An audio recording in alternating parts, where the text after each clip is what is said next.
Mapictures ema-protests akutotanga kutenderera manje. Now as we seeing ma-agents ema-protests vakaita sana majara-jaros vari kuonekwa pasocial media especially paX vachimobiliza vanhu vobuda vachitaura mashoko vachiti anytime chinogona kungobaka panguva ine ndoti subscribe like on the bell icon. According to majara-jaros panapa anoposta mapictures amuri kuona amuri kuona kanzi M1 movement muchiona vanhu varikuratidza kuti vari kumanya kana kuratidzira kuri kuitiwa.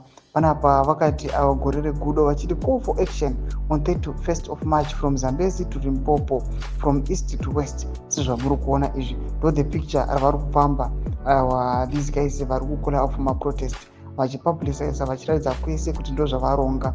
Panapa majara-jaros anobudanyira chiti just to say in line with what Commander Geza said, protest may start anytime, so be prepared to join others if you feel scandalized by extreme corruption that we are subjected to by this regime.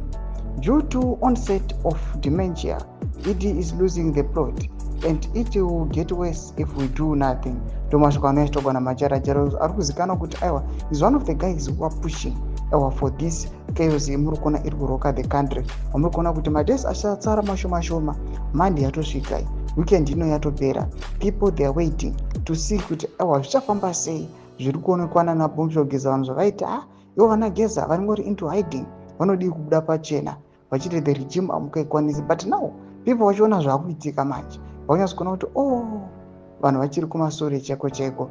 Mukomana anonzi Bhumsho Geza ane zvinhu zvaakaronga zvisiri kuzikanwa nevanhu and his fighting strategies aratidza kuti ndiye munhu aratidza kuti ane knowledge neunyanzvi nezvikuita zvinhu zvaari kuita izvi.